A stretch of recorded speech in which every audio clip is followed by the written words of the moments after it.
It's fitting that the Timberwolves failed to grab this clutch defensive rebound, punching another nail into their coffin for another pretty bad loss, because not only did they get bullied all night on the glass against the Warriors, they've been consistently out-rebounded all season long. It's cost them a bunch of times already this season, but their last two nail-biting losses to the Warriors and Grizzlies have made it feel especially untenable for Minnesota.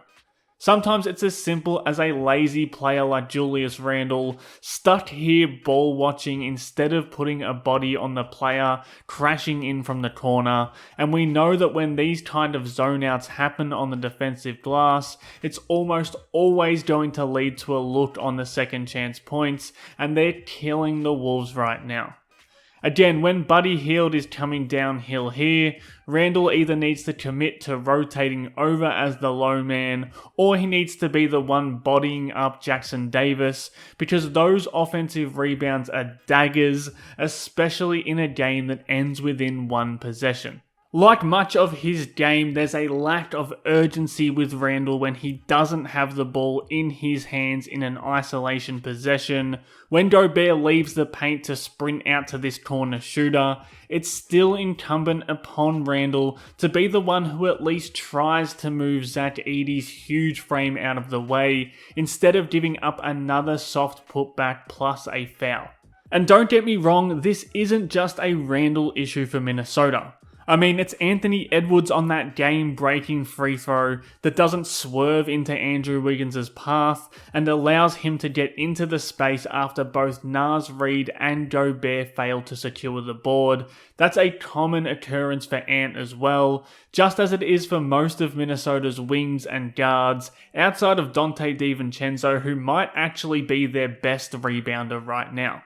Like Jaden McDaniels has, 6 inches on Luke Kennard here. He can't allow himself to be beaten that easily, and as the play unfolds and Minnesota continue to force missed shots, it's McDaniels and especially Gobert in there again who are allowing extra possessions. And I think you do see it there, but really the biggest problem here for Minnesota is Rudy Gobert. He's always been a problem for Minnesota offensively, he's lost a step or 3 defensively, but now he's hurting them way too often on the glass as well. Sometimes it's just because he has the worst hands I've ever seen. He just has to snag this ball because it's really starting to hurt his team that he's spilling these kinds of rebounds consistently, game after game after game. Because again, if he's in this position, it can't end up being an uncontested layup while also slapping down on an arm to send Jackson Jr. to the line. That's a bad look in another one possession loss. On this next possession, instead of boxing out his man or reading the ball flight, he's looking at Naz Reid's man, getting way under the rebounding zone, and then tapping it away from Reid. They get away with this one as Steph misses, but Reid and Edwards aren't able to box out again, and eventually Golden State find their loose change for an easy bucket. The positioning, lift off the ground, and timing is just really bad from Gobert right now. He doesn't contest the mid-range shot in this drop coverage look, so he's gotta hold off Jackson Davis on this box out and keep him off the boards.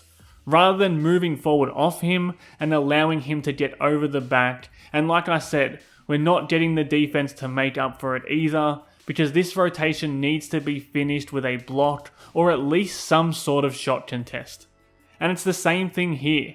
He needs to be able to hold this box out and then beat his man with his length from that spot, rather than creeping forward and ultimately creeping under the ball entirely. And he even gets lucky on this possession, because he does the same thing on the very next rebound, but Jackson Davis isn't there to corral it.